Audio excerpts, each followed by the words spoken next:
हमारे यहाँ कम से कम इतना तो है कि हाँ टेम्परेचर का ठंड होती है लेकिन कभी जीरो नहीं पहुंचता टेम्परेचर। अब तक ऐसा कभी नहीं हुआ कि जीरो पहुंच जाए। 2-3 डिग्री, 4 डिग्री या 5 डिग्री तक रहता है जनरली। जब सबसे ज्यादा ठंड पड़ती है तब की बात कर रहा हूँ मैं। नहीं अभी तो नॉर्मली मिनिमम टेम्परेचर 10-12 डिग्री तो होगा। 10 डिग्री 12 डिग्री तक हो जाता होगा। आप लोगों की ज्यादा दिक्कत है। कोई नहीं, मजे भी तो आप लोग लेते हो। गर्मियों के टाइम पे गर्मी नहीं पड़ती है ना? क्यों? Yes sir. गर्मियों के टाइम पे टेम्परेचर कम रहता है। हम लोगों के यहाँ गर्मियों के टाइम पे 48 47 48 टेम्परेचर हो जाता है। हम लोग को एसी की हेल्प लेनी पड़ती है, आप लोग को एसी की जरूरत ही नहीं पड़ती होगी। Yes sir. तो ये भी तो अच्छा है। सर ऐसा नहीं इलेक्ट्रिसिटी। क्या क्या हुआ? ऐसा नहीं है सर, हमारे कांगड़े में यहाँ पर गर्मी भी ज्यादा होती है और ठंड भी कम होती है।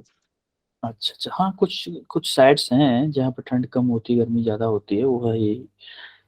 सभी सारे हिमाचल में सेम मौसम तो नहीं हो सकता। Yes sir. कौन अच्छी जगह है यार हिमाचल, बहुत अच्छी। शिमला लोग देखो कितना घूमने जाते हैं शिमला।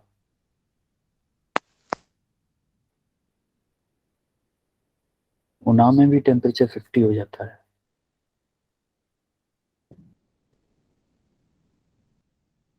47। कुछ लोग और आ जाएं, 50 क्रॉस कर जाए तो क्लास स्टार्ट करते हैं हम। चलो करते हैं स्टार्ट, आते रहेंगे। सर किसी ने स्क्रीन शेयर कर दी है। क्या हुआ? स्क्रीन शेयर की किसी ने। हाँ हाँ, इसकी रिकॉर्डिंग कर दी। आपको कैमरा ऑन कर दिया मैंने। हाँ हाँ स्टार्ट कर दो सर, हाँ बिल्कुल कर रहा हूँ। रिकॉर्डिंग स्टार्ट कर दिया बेटा। ये रही स्क्रीन आपके सामने, पोजीशन वेक्टर दिख रहा है। Yes sir. Yes. Yes sir. Position, आपको आपको नाम से हल्का फुल्का समझ में आ रहा होगा। पोजीशन, पोजीशन मतलब, पोजीशन मतलब देखो, पोजीशन वेक्टर का मतलब होता है कि a vector which represent position of a point in magnitude and direction। किसी चीज की, किसी एक पॉइंट की का मैग्नीट्यूड और direction with respect to origin. किसी एक ओरिजिन, ये जो ओ पॉइंट है ना, ये ओरिजिन है, उसके रेस्पेक्ट में अगर किसी पॉइंट की कोई मैग्नीट्यूड एंड डायरेक्शन दोनों चीजों को बताए, उसको हम बोलते हैं पोजीशन वेक्टर। आ रही बात समझ में? फॉर एग्जाम्पल, एग्जाम्पल लेते हैं। ये क्या है? ओरिजिन। ये क्या है? ओरिजिन। ओरिजिन, ये क्या था? ओरिजिन। अब देखो, ये जो ओरिजिन के रेस्पेक्ट में, ओरिजिन, इसको, इसके कोऑर्डिनेट क्या है? 0 0 0 0 0 मतलब एक्स कोऑर्डिनेट भी जीरो, वाई कोऑर्डिनेट भी जीरो और जेड कोऑर्डिनेट। ये तो आपको याद होगा कि इस डायरेक्शन में हम आई लेते हैं, आई कैप। इस डायरेक्शन में जे कैप। बेटा हेल्प किया करो थोड़ा सा, जब मैं ये ऐसे बोलता हूँ ना आपसे, आप यस में, सर। तो ये थोड़ा सा मुझे मुझे ऐसा लगता है कि किसी को समझ में आया भी है या नहीं, ये थोड़ा सा है ना। ये देखो के कैप। अब क्या होगा कि जैसे आई जे के कैप है, ये जो ओरिजिन है, इसका मतलब ये है कि यहाँ पे आई कैप, जे कैप और के कैप तीनों ही जीरो है। अब इस पॉइंट की पोजीशन वेक्टर वो होता है कि जैसे कोई भी स्पेस में पॉइंट है, उस पॉइंट की position and direction, magnitude and direction, दोनों चीजें बताए। मैग्नीट्यूड एंड डायरेक्शन जो दोनों चीजें बताए विद रेस्पेक्ट टू ओरिजिन, यानी कि इस पॉइंट के अबाउट। जैसे फॉर एग्जांपल अगर कहीं और होता, यहाँ पे कोई पॉइंट ओरिजिन है, मान लो ओरिजिन, यहाँ पे ओरिजिन है, तो इस पॉइंट की पोजीशन इस पॉइंट के अबाउट डिफरेंट हो, तो इसके अबाउट डिफरेंट हो। ये डिपेंड करता है कौन से फ्रेम ऑफ रेफरेंस में हम देख रहे हैं। ये चीज हम मोशन इन 1D में पढ़ेंगे। ठीक है। अब देखो, ये मैग्नीट्यूड एंड ये क्या है? ये क्या शो कर रहा है? ये एक्स जो है, एक्स जो है क्या है कि इसकी जो डिस्टेंस, इसकी इस पॉइंट की जो डिस्टेंस है वो एक्स डायरेक्शन में, एक्स डायरेक्शन में जो डिस्टेंस है ये है एक्स। वाई डायरेक्शन में जो डिस्टेंस है ये है वाई। और जो जेड डायरेक्शन में, इसकी जो अंदर की तरफ, अंदर की तरफ जो डिस्टेंस, अरे वाई डायरेक्शन में कौन सी डिस्टेंस होगी? ये वाली हाइट होगी ना वाई डायरेक्शन में, ये जो हाइट है ये वाई होगी ना। और ये जो हाइट है ये वाली ये x है। समझ में आ रही है मेरी बात? Yes sir. अब देखो एक्स वाई जेड होती कैसे है, देखो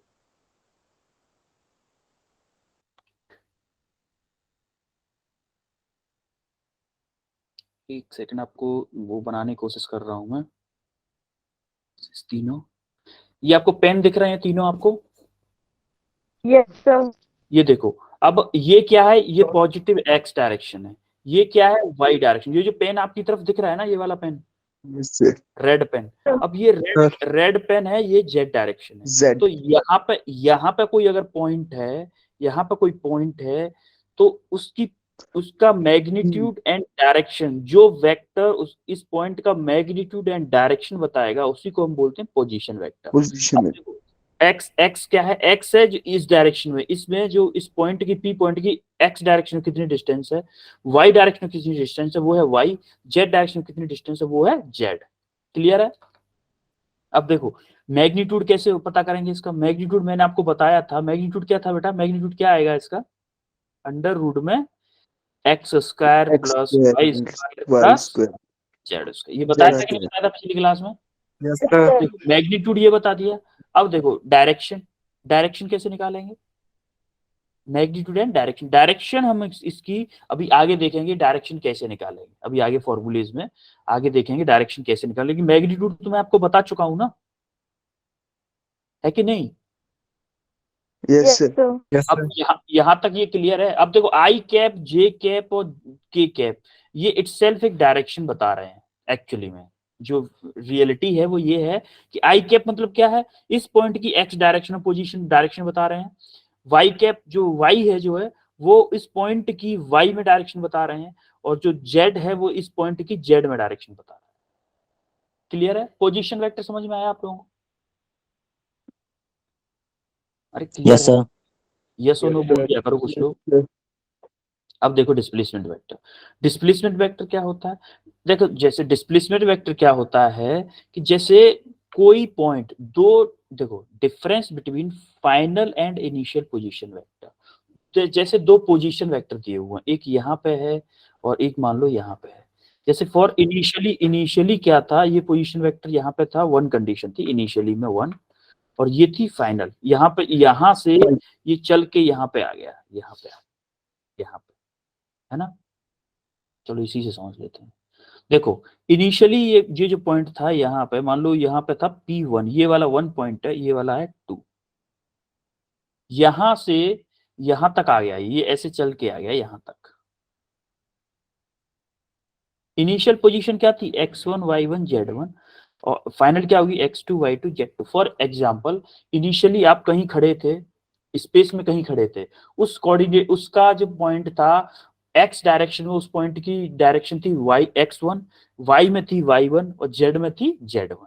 ऐसे ही जब आप थोड़ा सा आगे चले या पीछे चले, किसी डायरेक्शन में और मूव हुए, और उस टाइम पे आपके जो कोऑर्डिनेट्स थे x डायरेक्शन में x2, y डायरेक्शन में y2, z डायरेक्शन में z2, तो उन दोनों पोजीशंस के डिफरेंस को हम बोलते हैं डिस्प्लेसमेंट वेक्टर। देखो फॉर एग्जांपल मैंने आपको सबसे पहली क्लास में आपको बताया था, सबसे पहली क्लास में आप में से किसी ने बताया था कि इसको, ये जो है ना ब्लू कलर का दिख रहा है, यस सर इसको हम बोलते हैं डिस्प्लेसमेंट वेक्टर। डिस्प्लेसमेंट वेक्टर मतलब final position minus initial position. आ रही बात समझ में? Yes sir. अब फाइनल पोजीशन या इनिशियल पोजीशन को पोजीशन वेक्टर, पोजीशन मतलब पोजीशन वेक्टर, पोजीशन वेक्टर को हम किस फॉर्म में लिखते हैं, X I plus Y J plus Z K, इस फॉर्म में लिखते हैं। मतलब अगर हम यहाँ के बी के एक्स वाई जेड को माइनस कर देंगे अगर हम ए के में से, तो हमारा डिस्प्लेसमेंट वेक्टर आ जाएगा कि नहीं आ जाएगा बेटा? Yes sir. ये समझ में आ रहा है? सर। Yes sir. ये समझ में आ रहा है कि कैसे हुआ, ये कैसे हो रहा है, क्यों हो रहा है? दो चीजों का difference, in final position minus initial position, displacement vector is final minus initial position vectors. दो पोजीशन वेक्टर दिए हुए हैं किसी चीज के, जैसे फॉर एग्जांपल आप यहां थे पहले, चलो आपको यहां बैठाते हैं ना, इस पे आप थे पहले यहाँ पे, अब आप चल के यहां तक पहुंच गए। अब आप इस पॉइंट का पोजीशन वेक्टर क्या था? इस पॉइंट का पोजीशन वेक्टर था r1 और इस पॉइंट का पोजीशन वेक्टर है आपका r2। अब देखो, अब हमें क्या निकालना है? आपका डिस्प्लेसमेंट वेक्टर निकालना है कि आप कितना चले। डिस्प्लेसमेंट वेक्टर क्या? Shortest distance between final position and initial position. Final position है, पोजीशन वेक्टर है, और initial position vector shortest distance होती है, उसको हम बोलते हैं डिस्प्लेसमेंट वेक्टर। अब देखो इन दोनों के बीच में डिफरेंस कैसे निकालेंगे? अगर हम इस वाले में से अगर इसको माइनस कर दें तो क्या हमारा ये वाला s आ जाएगा? देखो s equal to r2 minus के r1। r2 क्या है? r2 क्या है? Final position vector.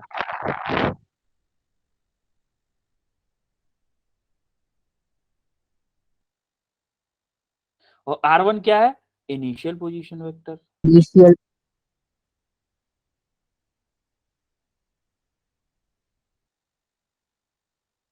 क्लियर है कि नहीं बेटा इतना? Yes sir. अब देखो फाइनल पोजीशन वेक्टर में से इनिशियल पोजीशन वेक्टर हम माइनस करेंगे। देखो ये क्या किया? आई कैप वाले में से हम आई कैप वाला माइनस करेंगे, और जे कैप वाले में से जे कैप वाला माइनस करेंगे, और के कैप वाले में से के कैप वाला माइनस करेंगे। अब हम क्या कर रहे हैं? R2 माइनस R1 कर रहे हैं ना? R2 माइनस R1 ही कर रहे हैं ना? R2 माइनस R1 दिख रहा है ना? Yes sir. R2 में आई का कोफिशिएंट क्या है? आई का कोफिशिएंट R2 में x2 है ना? R2 में आई का कोफिशिएंट x2 है, तो x2 minus x1, x2 minus x1। x1।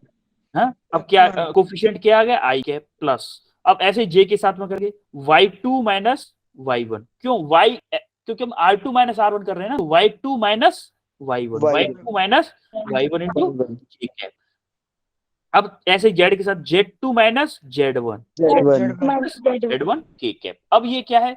अब ये जो डिस्प्लेसमेंट वेक्टर है ना, डिस्प्लेसमेंट वेक्टर, ये जो x2 माइनस x1 जो शो कर रहा है, ये शो कर रहा है कि डिस्प्लेसमेंट इन x डायरेक्शन, ये शो कर रहा है डिस्प्लेसमेंट इन y डायरेक्शन, ये शो कर रहा है डिस्प्लेसमेंट इन z डायरेक्शन। जो ये p पॉइंट था उसका डिस्प्लेसमेंट x डायरेक्शन में कितना हुआ, उसका डिस्प्लेसमेंट y डायरेक्शन में कितना हुआ, उसका डिस्प्लेसमेंट z डायरेक्शन में कितना हुआ, ये शो कर रहे हैं। ये तीनों, ये x में शो कर रहा है, ये y में शो कर रहा है, ये z में शो कर रहा है। क्लियर है? Yes sir. हाँ क्लियर है ना? कोई यस सर। कंफ्यूजन? किसी को कोई यस सर। आगे बढ़े? Yes sir. Yes sir. अब आते हैं रिजोल्यूशन ऑफ वेक्टर्स। अब देखो रिजोल्यूशन ऑफ वेक्टर में क्या होता है कि जैसे कोई वेक्टर आपको दिया हुआ है, जैसे फॉर एग्जांपल यहाँ से कोई वेक्टर आपको दिया है, ऐसे ये वाला आर वेक्टर को दिया है, वो हॉरिजॉन्टल से थीटा एंगल पे है। अब हॉरिजॉन्टल से थीटा एंगल पे है, तो हम इसको रिजोल्व मतलब इन द सेंस कि इस वेक्टर को एक्स कंपोनेंट और वाई कंपोनेंट की फॉर्म में कैसे लिखेंगे, इसी को बोलते हैं हम रिजोल्यूशन ऑफ वेक्टर्स। क्लियर है?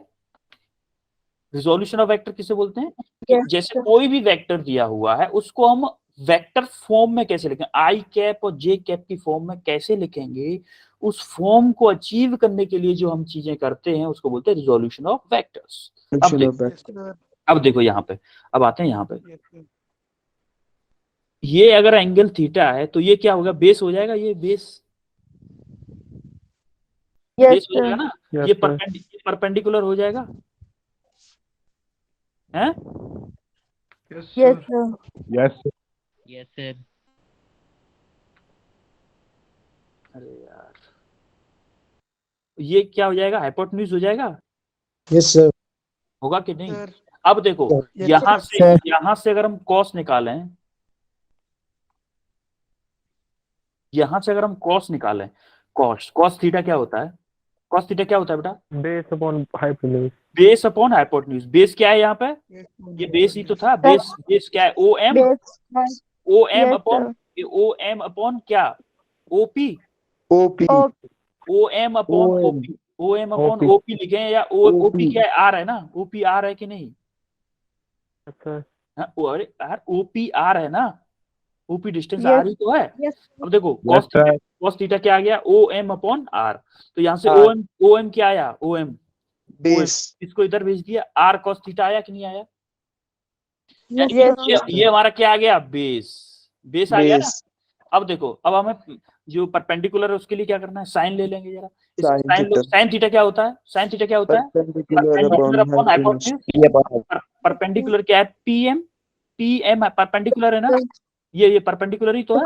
ये परपेंडिकुलर अपॉन हाइपोटेन्यूज क्या है? R vector.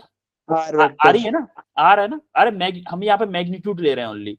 ये बताया था ना मैंने कि आर वेक्टर को अगर मैग्नीट्यूड को हम ये भी लिख सकते हैं। आर क्यों लिखते हैं हम? Yes, sir. क्यों लिखते हैं? क्योंकि हमें ये झंझट नहीं रखना, ये वाला झंझट और ये वाला झंझट इजी रहे हमारे लिखने के लिए। हर बार लिखेंगे अगर आर वेक्टर तो थोड़ा सा टफ रहता है लिखना, में लिखने में दिक्कत होती है, इस वजह से हमने आर वेक्टर लिखते हैं। अब देखो पीएम अपॉन आर समझ में आ रहा है कैसे आया ये? यस सर अब यहाँ से पीएम निकालेंगे, इसका मतलब आर को इधर भेज दिया, आर साइन थीटा हो आर गया। साइन थीटा अब देखो ये जो डिस्टेंस है, क्या ये डिस्टेंस इस डिस्टेंस के इक्वल होगी एन ओ के? अरे पैरेलल है ना, एन ओ के इक्वल होगी। ये जो ओ एम जो डिस्टेंस Yes, है, sir.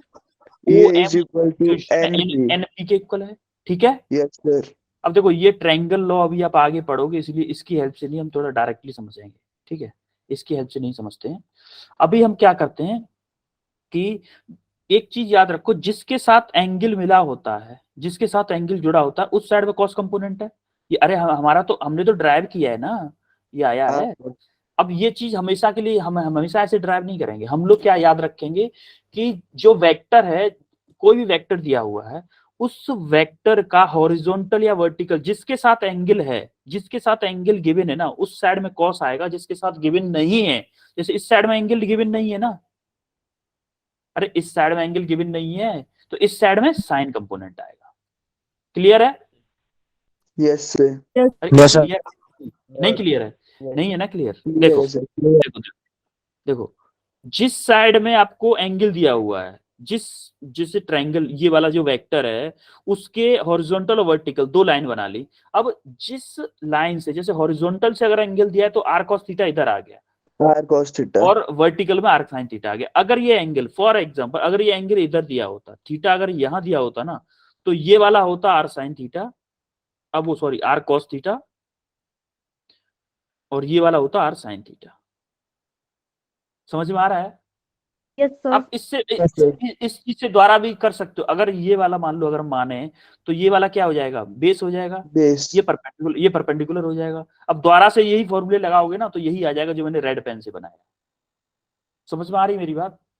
Yes sir yes sir अब देखो ये क्या है, ये एक्चुअली में आर कॉस थीटा क्या है? क्या इस वेक्टर की, आर वेक्टर की एक्स डायरेक्शन में डिस्टेंस है? एक्स डायरेक्शन है कि नहीं? Yes, sir. Sir, और है. ये जो आर साइन थीटा है, ये जो आर साइन थीटा है, ये क्या इसकी जो आर वेक्टर है उसकी वाई डायरेक्शन में डिस्टेंस है कि नहीं? Sir, यस सर है ना? तो क्या हम इसको ये लिख सकते हैं? वेक्टर फॉर्म क्या होती थी? वेक्टर फॉर्म क्या थी कि R x i cap plus R j, वो R y Sir, RYJ. K cap, वो sorry j cap, sorry j cap जी J. J cap. हाँ, तो आर एक्स क्या है? ये है ना, आर की एक्स डायरेक्शन में डिस्टेंस ये है ना, R cos theta. Yes, sir. और आर की वाई डायरेक्शन में डिस्टेंस क्या है? ये वाली है कि नहीं? तो क्या हम इसको ये लिख सकते हैं, आर वेक्टर को R cos theta i cap plus R sine theta j cap? किसी को प्रॉब्लम इसमें? Yes, sir. No, sir. No problem? Sir क्या ये जो मैंने अभी आपको बताया, क्या हम इसको ये लिख सकते हैं ना, ये form R x i cap plus R j वो आर वाई के जे कैप? क्लियर है आप लोगों को ये कैसे आया? Yes, sir. हाँ? यस सर अब देखो यहां से आता है फॉर्मूले, दो फॉर्मूले और हैं इसमें। ये देखो ये फॉर्मूले कैसे आए, ये हमारा ना डेरिवेशन होते हैं, क्योंकि हमें जेई के लिए पढ़ना है, हमें बोर्ड एग्जाम्स की बेस पे नहीं बोर्ड एग्जाम्स के लिए आप पढ़ चुके हो ऑलरेडी, हमें पढ़ना है जेई पॉइंट ऑफ व्यू से।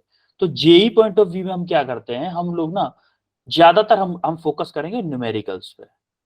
क्यों न्यूमेरिकल्स पे करेंगे भाई? क्योंकि एग्जाम में क्वेश्चन आते हैं, उसके 4 ऑप्शन आते हैं, ए बी सी डी, होता है कि नहीं? और जो टाइप वाले भी क्वेश्चन, कुछ टाइप वाले भी क्वेश्चन आते हैं, उसमें भी हमें आंसर टाइप करना होता है, डेरिवेशन कहीं नहीं आता है। डेरिवेशन हमें क्या चाहिए, आईआईटी चाहिए ना।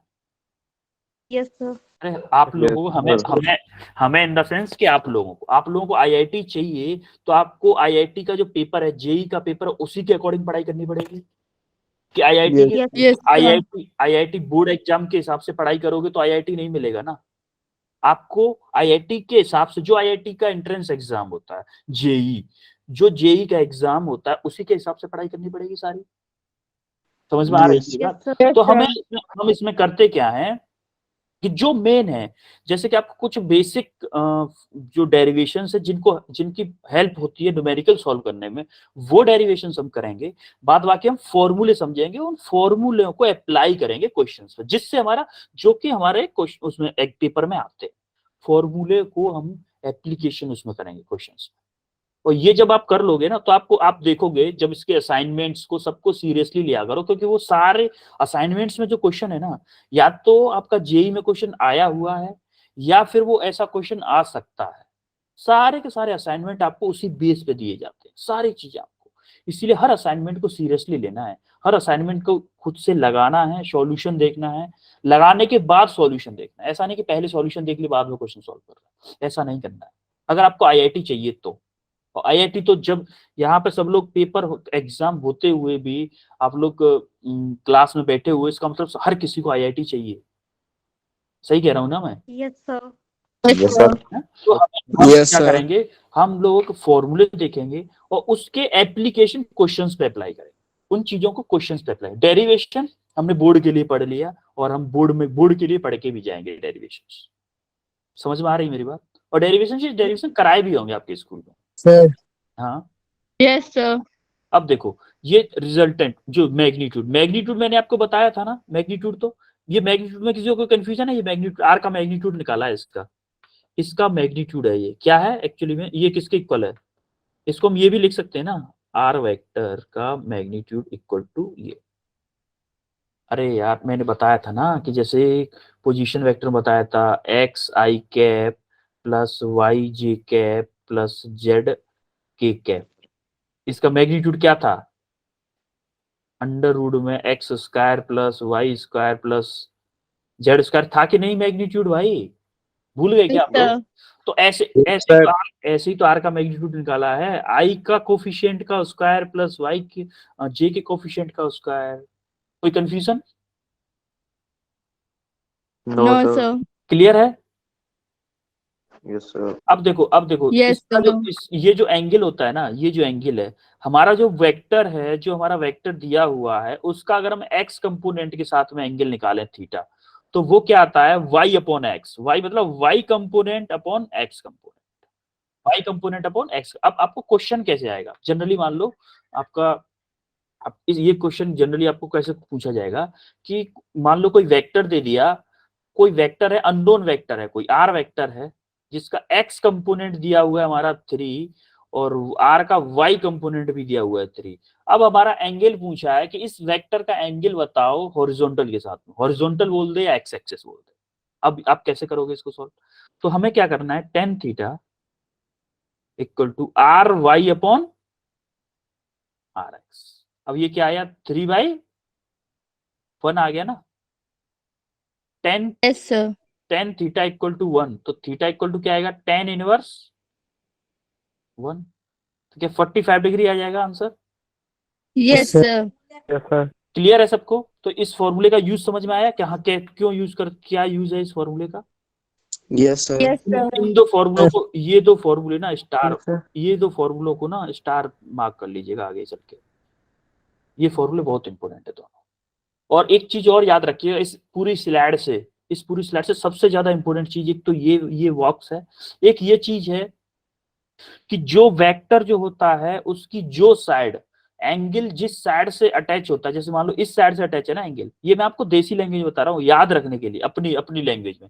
ये किसी बुक में नहीं मिलेगा आपको, किसी बुक में ढूंढोगे ये नहीं मिलेगा कि जिससे एंगल अटैच होती है उस साइड में कॉस्ट कंपोनेंट लेते हैं, जिस साइड में एंगल अटैच नहीं होता है उस साइड में साइन कंपोनेंट। समझ रहे हो मेरी बात को? ये आपको मैं ही बता रहा हूँ, मतलब किसी बुक में नहीं मिलेगा, ये अपनी तरफ से बता रहा हूँ आपको बोनस। ये दो चीजें आपको इस स्लाइड से भूलनी नहीं है बिल्कुल भी। अब इस चीज को हम ना रिजॉल्व फॉर्म भी बोलते हैं, इस चीज को हम रिजॉल्व फॉर्म भी बोलते हैं। जैसे अगर कोई बोले कि आर वेक्टर को भाई आई एक्स कंपोनेंट में वाई कंपोनेंट में लिखो, तो हम क्या लिखेंगे, R x i cap R j वो आर वाई जे कैप। जैसे यहाँ पे लिखा है ना आर एक्स आई कैप और आर वाई जे कैप। अब ये क्या है, ये आर एक्स है ना, ये क्या है, आर वाई है। अरे बेटा समझ में आ रहा है ना आप लोगों को? Yes sir. सर। आगे बढ़े फिर। Yes, sir. Sir. Okay okay, अब ऐसे ही क्या है, ये 3D में आ गया। ये जनरली आपको यूज, आपके लिए यूज में नहीं है, लेकिन आप लोग इन फ्यूचर पढ़ोगे आफ्टर, जब आप आईआईटी पहुंचोगे ना, आईआईटी, तब आप इन चीजों को पढ़ोगे। इसलिए आपको थोड़ा सा इंट्रोडक्शन दे रहा हूं इसका कि चीजें क्या है। ये तो आपको समझ में आ रहा है कि मैग्नीट्यूड इस वेक्टर का कैसे निकाला है, ये तो क्लियर है। Yes, sir. हाँ, Yes, अब sir. देखो, अब देखो ये क्या होता है कि जैसे ये कोई पॉइंट, ये कोई पोजीशन वेक्टर है, ये इस पॉइंट के लिए ये कोई पॉइंट है जिसके कोऑर्डिनेट हैं R x R y R z, यानी कि इसके आर एक्स डायरेक्शन में जो डिस्टेंस है वो आर एक्स है, वाई डायरेक्शन में जो डिस्टेंस है वो आर वाई है, और जेड डायरेक्शन में जो डिस्टेंस है वो आर जेड है। एक्चुअली में होता ये है कि ये जो है ना 3D है, ये चीज है। एक मिनट, ये तीनों पेन दिख रहे हैं आप लोगों को? Yes, sir. अब देखो ये जो डिस्टेंस है ना, ये आर एक्स है, ये इस एक्सिस में जो डिस्टेंस है वो आर वाई है, और ये जो पेन आपको दिख रहा है ना, ये वाला रेड वाला, ये आर जेड डायरेक्शन है। क्या है, आर जेड डायरेक्शन। तो ये चीजें आप जनरली, ये एक आध क्वेश्चन मिलेगा, 90% आपको इसका यूज नहीं करना है, 90%। बस आपको एक इंट्रोडक्शन के लिए बता दे रहा हूं कि ये जो जैसे जैसे हमने एक एंगल निकाला था ना पीछे वाले में, ये वाला एंगल Yes, निकाला था, ये टेन sir. थीटा, 45.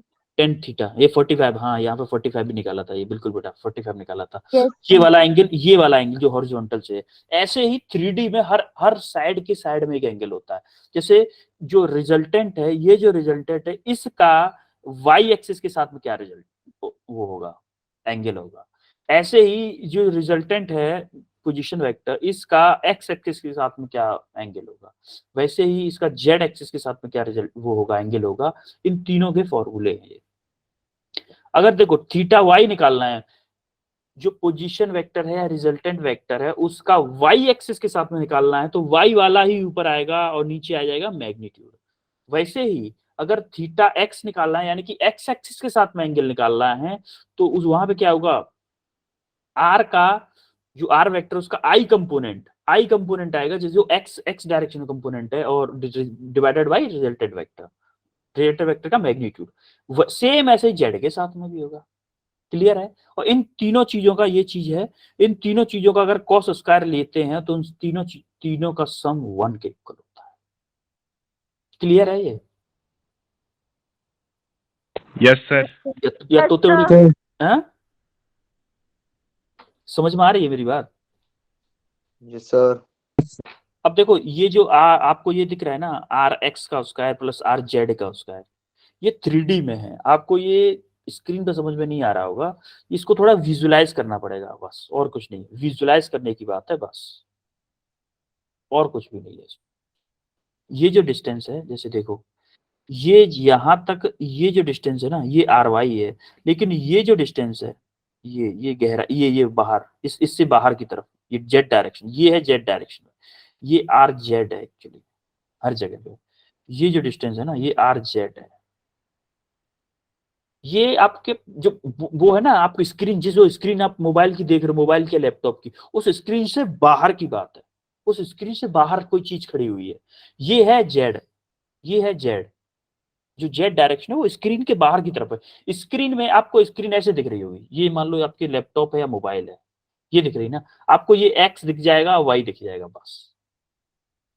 अब कोई चीज स्क्रीन के अंदर जा रही है या स्क्रीन से बाहर आ रही है, वो चीज आपको स्क्रीन पे नहीं दिखेगी। आपको स्क्रीन में जाती हुई चीज और आती हुई, ये देखो मेरा मोबाइल, ये मेरा पेन है ना, आपको एक पॉइंट दिख रहा होगा, बस एक पॉइंट ही दिख रहा है ना। Yes, sir. अब देखो ये पेन आपकी तरफ आ रहा है, ये पेन आपकी तरफ आ रहा है, आपको ये नहीं लग रहा होगा पेन आ रहा है, ये लग रहा होगा कोई पॉइंट आ रहा है। लग रहा है कि नहीं? Yes, sir. पॉइंट ही ना लग रहा है आपको। देखो देखो आपको और करीब ले जा रहा हूँ। अब तो आपको सिर्फ पेन ही पेन दिख रहा होगा, सिर्फ एक पॉइंट दिख रहा है आपको, एक पॉइंट दिख रहा है। इसका मतलब जो चीजें अंदर आ रही हैं जा रही हैं वो चीज आपको एक पॉइंट की फॉर्म में दिखेगा। 3D में है ये, जेड डायरेक्शन वाला, इसीलिए आपको थोड़ा सा उसका व्यू नहीं आ रहा है। आ रही बात समझ में? लेकिन आपको ये इंजीनियरिंग में पढ़ना है, इंजीनियरिंग में पढ़ना है आपको। डोंट वरी, इसके लिए ज्यादा वरी नहीं होना। हमारा काम यहाँ से चल जाएगा, 80-90% काम हमारा यहाँ से चल जाएगा। लेकिन आपकी नॉलेज में होना चाहिए। कभी कभी क्वेश्चंस में आ जाते हैं, इसलिए ये नॉलेज में आपके लिए दिया है। हाँ, पेन भी हो सकता है। आपकी वॉइस क्लियर नहीं आ रही। एग्जाम्पल पेन भी हो सकता है। नहीं आ रही वॉइस आपकी क्लियर बेटा। प्लेन किसी और को समझ में आ रहा है क्या बोलना चाह रहे हैं ये? कोई और बता दे मुझे सर समझ नहीं आ रहा। बेटा। आवाज कट रही है। आवाज कट रही है आपकी बहुत बेटा। आई एम सॉरी, मैं आपका डाउट सॉल्व नहीं कर पा रहा हूँ कि आप क्या पूछना चाह रहे हो। चैट में लिख क्या एग्जाम्पल प्लेन भी हो सकता है। टाइप करके लिख दो। नहीं आ रहा बेटा। टाइप वो मुझे स्क्रीन नहीं दिखेगी, मेरा पूरा स्क्रीन आपके साथ शेयर है। मुझे स्क्रीन हटानी पड़ेगी तब मैं मैसेज देख पाऊंगा आप लोगों का। ऐसा करना बेटा, जो भी आप पूछना चाह रही हो ना, आप मुझे व्हाट्सएप मैसेज कर देना, मैं आपका रिप्लाई कर दूंगा। अपना नाम लिख देना नीचे, जो क्वेश्चन जो आप पूछना चाह रहे हो, और अपना बैच लिख देना। बैच तो हाँ, बैच भी लिख देना, तो जिससे कि मैं आपका डाउट सॉल्व कर सकूं। ठीक है, आगे बढ़े कि फिर? Yes sir. आगे बढ़ते हैं, चलो थोड़ा सा और आगे बढ़ते हैं। ये क्वेश्चन का स्क्रीनशॉट ले लो जरा आप। यहाँ पे क्या करना है आपको? Magnitude, angle, angle with x axis. Angle का फॉर्मूला कौन सा बताया था मैंने? ये वाला, ये वाला फॉर्मूला अप्लाई करना है आपको। ठीक है, ठीक है ना? Yes sir. और क्या Yes, बताना? sir. यूनिट वेक्टर और यूनिट वेक्टर, ये तीनों चीजें निकाल ली। निकाल लोगे कि बताऊं एक क्वेश्चन? सर एक बता दो क्वेश्चन। वाह, क्या लेजी पर्सन हो आप लोग। पीछे वाले बैच में मैं बता रहा था, खुद से उन्होंने मना कर दिया, नहीं सर मत बताओ, हम खुद से करेंगे, हम खुद से करेंगे। वाह, व्हाट अ लेजी पर्सन आप लोग। चलो बताता हूँ, कोई नहीं। अब देखो मैग्नीट्यूड कैसे निकालेंगे R1 वेक्टर का। मैं सिर्फ कैलकुलेशन नहीं करूंगा कंप्लीट, ठीक है? Magnitude yes sir. 2 का स्क्वायर प्लस 2 का स्क्वायर, प्लस 2 का स्क्वायर। ये हो जाएगा ना 4 + 4 अंडर रूट में, अंडर रूट 8 आ जाएगा magnitude. Yes sir. Angle, angle क्या आएगा? एंगल टेन थीटा क्या होता था? टेन थीटा क्या होता था? वाई का जे का कंपोनेंट, जे का कंपोनेंट अपॉन एक्स का कंपोनेंट। अरे यही था ना, R1 y component, R1 sorry x component, यही था ना? Yes sir. Yes sir. अब देखो R1 का वाई कंपोनेंट मतलब जे, वाई कंपोनेंट मतलब जे, और एक्स कंपोनेंट मतलब आई, आई का 2 क्या आ गया? 1। टेन थीटा इक्वल Yes, टू sir. 1, tan theta equal to 1, यानी कि थीटा इक्वल टू क्या आ गया? 45 टेन इनवर्स 1 इक्वल टू क्या आ गया? 45 डिग्री आया कि नहीं आया? 45 degree. Yes, sir. अब तीसरी चीज क्या पूछे? Unit vector. यूनिट वेक्टर क्या होता है बेटा? कोई बताएगा मुझे यूनिट वेक्टर क्या होता है? कोई भी बताएगा कोई? Sir divided by his magnitude. Yes, unit vector होता है, जैसे R1 का अगर मैं यूनिट वेक्टर लिखूं,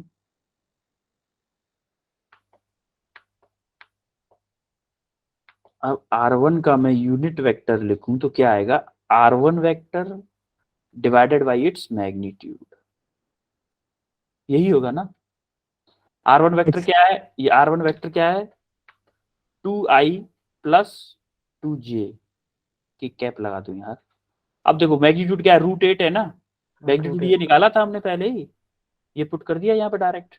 क्या आ गया? 2/√8 i cap plus 2/√8 j cap. ये क्या आ गया? Unit vector. क्लियर है? Yes Yes, sir. अगर किसी को रेफरेंस के लिए स्क्रीनशॉट लेना हो तो ले सकता है। इन दोनों क्वेश्चंस को कल आप करके आओगे? Yes, sir. Yes, sir. अब आते हैं वेक्टर अलजेब्रा पे। अलजेब्रा में क्या होता है बेटा, ये वेक्टर एडिशन के 3 लॉज होते हैं, 3 law, triangle law, parallelogram law, polygon law. हम लोग क्या करेंगे, हम लोग डेरिवेशन, मैंने बोला डेरिवेशन नहीं करेंगे हम, और ग्राफिकल मेथड भी होते हैं इनके। ग्राफिकल मेथड क्या होता है बेटा, हम लोग स्केल की हेल्प से वेक्टर ड्रॉ करते हैं। जैसे कोई 2 वेक्टर दिए हुए, उनको स्केल की हेल्प से ड्रॉ करेंगे, तब उनका रिजल्टेंट फाइंड करेंगे। तो हमें स्केल की फॉर्म वाला भी नहीं करना है, क्योंकि हमारे एग्जाम में क्या आते हैं, न्यूमेरिकल्स आते हैं। वो भी हमें एग्जाम में, आईआईटी के एग्जाम में या जेई के एग्जाम में हम लोग स्केल लेके नहीं जाएंगे कि हमें स्केल से पता करना है, नाप के, ऐसा कोई क्वेश्चन नहीं आएगा। आज तक हिस्ट्री में कभी क्वेश्चन नहीं आया है। तो हमारे 3 लॉ होते हैं वेक्टर लॉ के, वेक्टर एडिशन के, ट्रायंगल लॉ, पैरेललोग्राम लॉ और पॉलीगन लॉ। आपने पढ़े होंगे, ये तीनों पढ़े होंगे आप कॉलेज Yes, में, sir. स्कूल में आपके में हुए होंगे ना। Yes, sir. अब देखो ट्रायंगल लॉ क्या होता है, देखो वेक्टर सम के लिए यूज होता है, जनरली 2 वेक्टर्स के लिए यूज होता है। ट्रायंगल लॉ 2 वेक्टर्स के लिए यूज होता है। और मान लो इसमें होता क्या है, टेल मतलब हेड टू टेल, इसमें अलाइन करते हैं हेड टू टेल। एक चीज याद रखिएगा, ट्रायंगल लॉ में हेड टू टेल अलाइन करते हैं। स्टेप 1, जैसे फॉर एग्जांपल ये 2 वेक्टर दिए हुए हैं, ए वेक्टर और बी वेक्टर।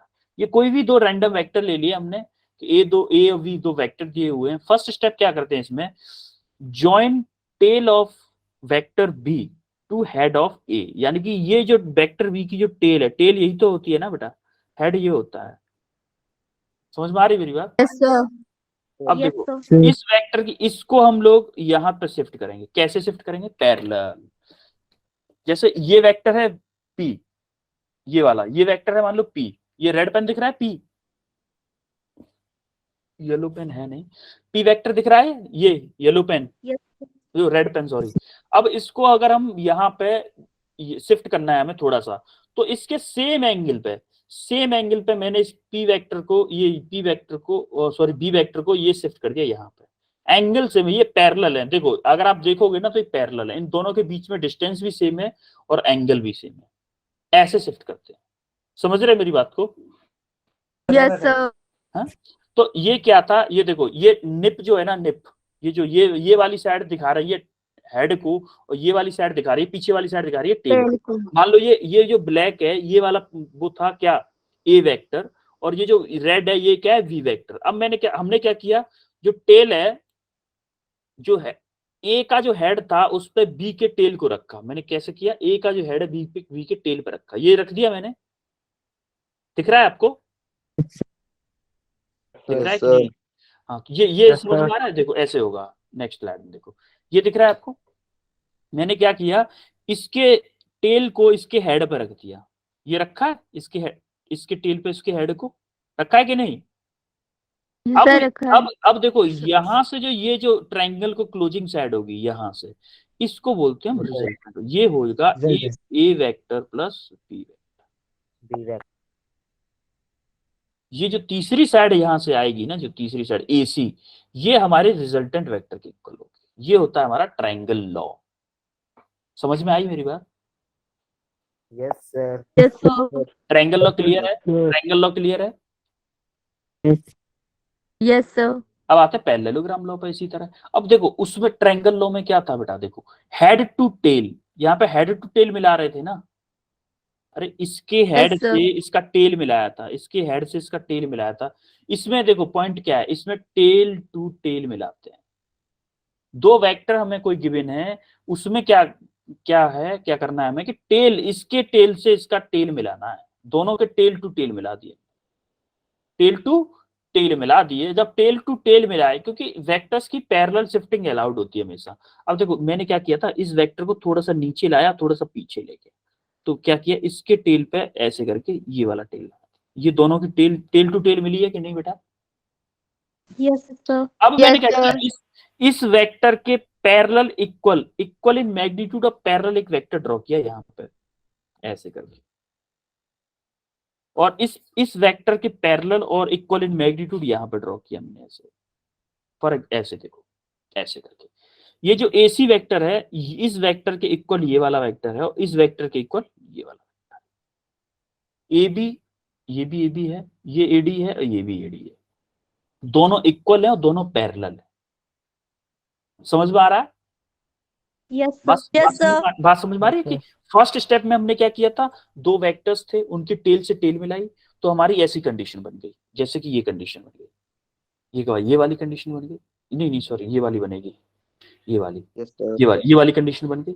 अब जब हमने क्या किया कि जब हमारी ये कंडीशन बन गई तो हमने इस ब्लैक के कंपेयर में यहाँ पे एक बनाया सेम वेक्टर, सेम यहाँ पे एक वेक्टर बना लिया, ऐसे थे मान लो, यहाँ पे एक वेक्टर बना लिया, और इस जो ऑरेंज है इसके पैरेलल में यहाँ पे एक वेक्टर बना लिया ऊपर, तो ये एक रेक्टेंगल टाइप का बन जाएगा ना, रेक्टेंगल टाइप का बन गया ना, ये रेक्टेंगल Yes, बोलो, sir. पैरेललोग्राम बोलो, कुछ भी बोलो।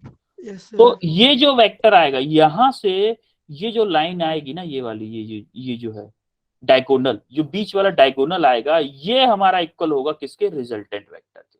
ये इन दोनों का जो रिजल्टेंट आएगा वो क्या है, आर वेक्टर। ये समझ में आया कि नहीं आई? ये मेथड समझ में आया आपको, कैसे निकालते हैं? Yes sir. पहले दो वेक्टर हैं, दो वेक्टर को फर्स्ट स्टेप में क्या किया, हमने दोनों की टेल से टेल मिला दी। दूसरे स्टेप में क्या किया हमने कि उन टेल से टेल मिलाई थी, उन दोनों के पैरेलल वेक्टर्स बनाए। पहले एडी का पैरेलल एंड इक्वल एक वेक्टर बी पॉइंट से, बी के जो एबी वेक्टर था उसके हेड से बनाया, और एक वेक्टर AB के पैरेलल बनाया हमें AD वेक्टर के हेड से, दोनों के हेड से बनाए, तो हमारा दोनों के हेड मिल गए जाके C पॉइंट पे। अब ये जो A से C का जो डायगोनल होगा, A से C वाला जो डायगोनल होगा, वही होगा हमारा रिजल्टेड वेक्टर। समझ में आ रही मेरी बात? Yes sir. क्लियर है आप लोगों को? Yes sir. एक्चुअली में ये है वही ट्रायंगल लॉ जैसा ही है, सिमिलरली ट्रायंगल लॉ जैसा ही है। आप जब यहाँ पे देखोगे ना, यहाँ पे देखो, एक्चुअली में ये हमने पैरेलल ड्रॉ करके क्या किया है, पैरेलल ड्रॉ करके हमने एक वेक्टर के हेड से दूसरे वेक्टर का टेल मिलाया है। इसमें यही तो किया था हमने, देखो इसमें यही तो किया था, देखो यही किया है ना, इस वेक्टर के हेड से इसका टेल मिलाया कि नहीं मिलाया था, ये वाला मिलाया कि नहीं? Yes sir. तो हम तब जाके ये जो डायगोनल था, AC वाला डायगोनल था, वो रिजल्टेंट था। अब देखो जब हमने यहाँ पे क्या किया, पैरेलल जब ड्रॉ किया था हमने, पैरेलल ड्रॉ करने का मतलब ही वही था, ट्रायंगल लॉ हमने किया। इसका नाम पैरेललोग्राम भले ही है, लेकिन है ये ट्रायंगल लॉ जैसा ही, same to same triangle law है, ये मान लो आप। बस हमने थोड़ा सा मेथड चेंज किया है, बस और कुछ नहीं। वहां पे हमने टेल टू टेल मिलाए, वहां पे हेड टू टेल मिलाए थे, यहाँ पे टेल टू टेल मिलाए। क्या हुआ, क्या हुआ बेटा? कोई कुछ कह रहा है क्या? No sir.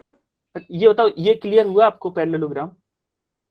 Yes sir. Yes sir. Triangle law, parallelogram, दोनों क्लियर हो गए। अब देखो इसका हम जो फॉर्मूले हमारे यूज में आने वाले हैं, हमारे जिनसे क्वेश्चन बनता है, जेई में जो क्वेश्चन आता है वो यहाँ से आता है, इन फॉर्मूलों से आता है, इन फॉर्मूलों से। अब आपको ये बताओ, ये तो वही डायग्राम है ना लास्ट वाला, यहाँ तक हमने बनाया था ये। अब इस जो C कॉर्नर था, इसका जो C कॉर्नर था ना, ये वाला कॉर्नर, इसको हमने ऐसे ड्रॉ किया है, ऐसे ड्रॉप किया है, इसको थोड़ा सा आगे बढ़ा लिया है, यहाँ पे एक पॉइंट बनेगा। ये जो पॉइंट है ना E, ये क्या किया है, यहाँ से परपेंडिकुलर ड्रॉ किया है नीचे की तरफ, और यहाँ से इस वेक्टर को आगे की तरफ बढ़ा दिया है, Q वेक्टर। समझ में आ रही मेरी बात?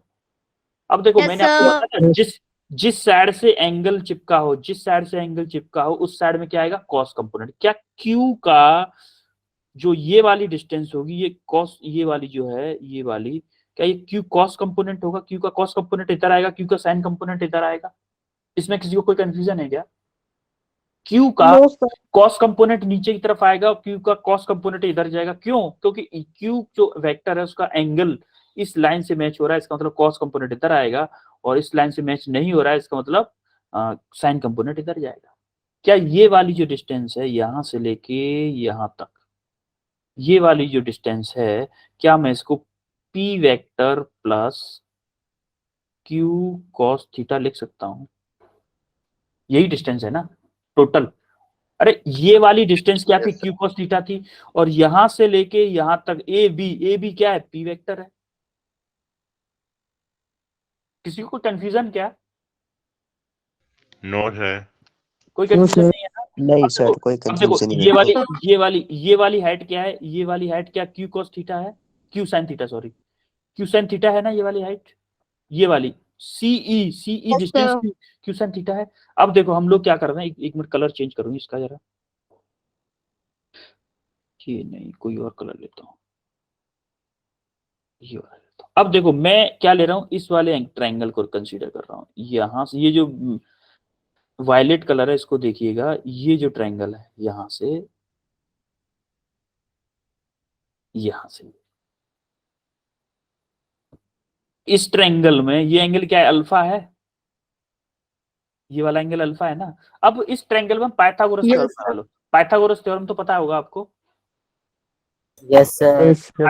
पाइथागोरस थ्योरम क्या होती है बेटा, अच्छा AC का स्क्वायर इक्वल टू AE का स्क्वायर प्लस CE का स्क्वायर, यही होगा। Yes sir.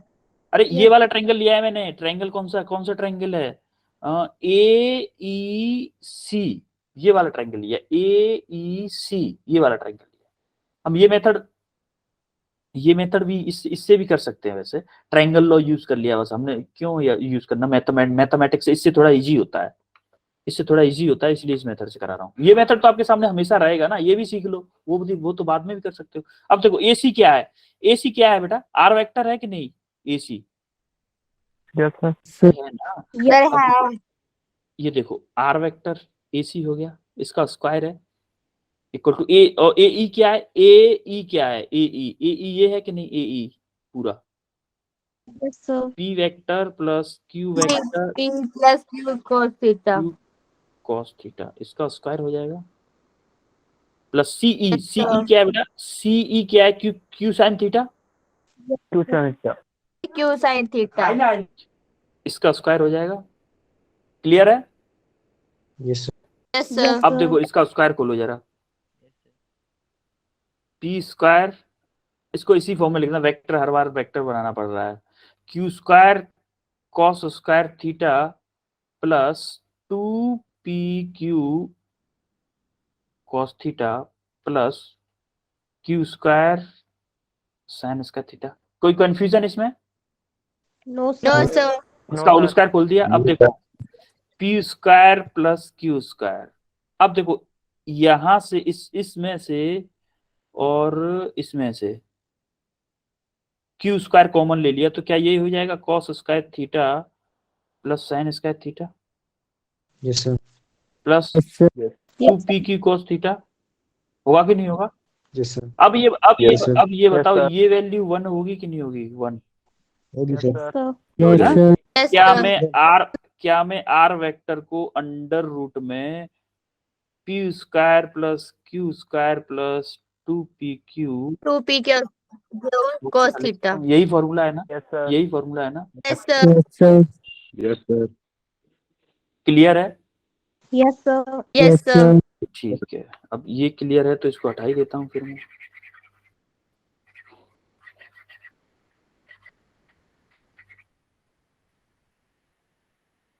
अच्छा इसने कैसे किया है, इसने क्या किया, ट्रायंगल लॉ यूज किया है।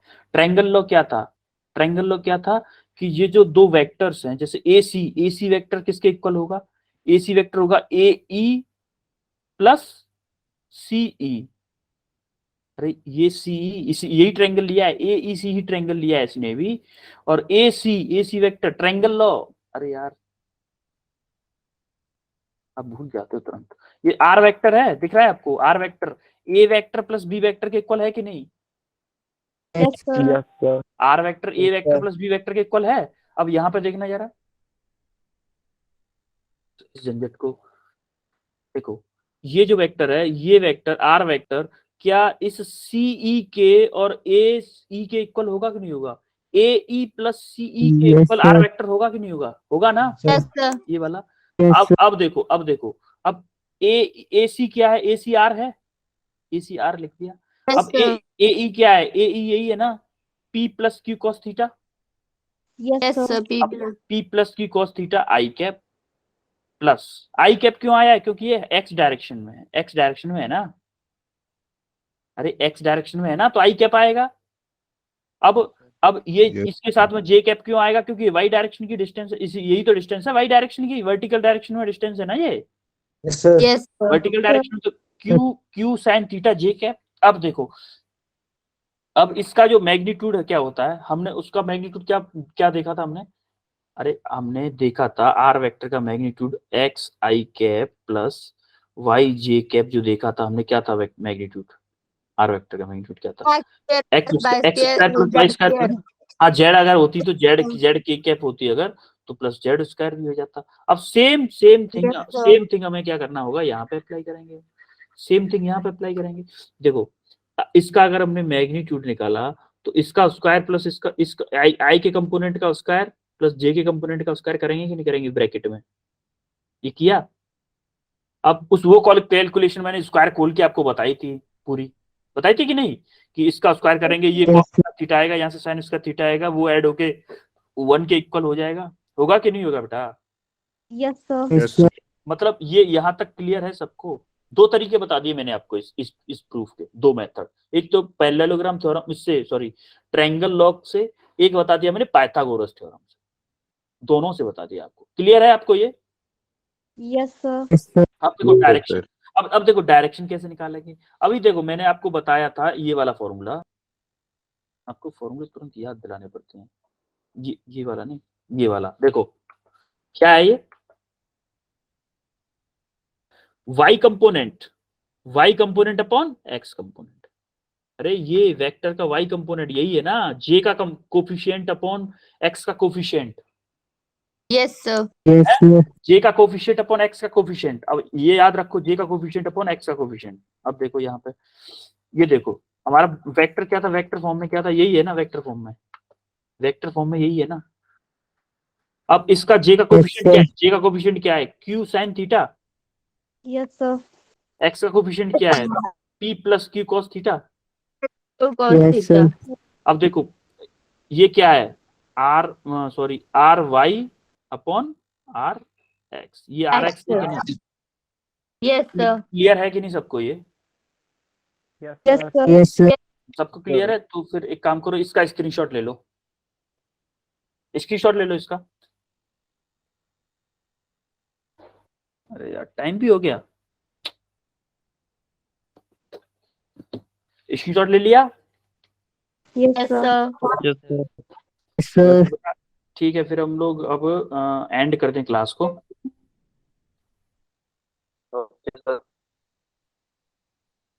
ओके बेटा, Good आप night, लोग आपको सब कुछ क्लियर तो हुआ ना सब लोगों को? Yes, sir. Okay, good night everyone. Good night next good night sir.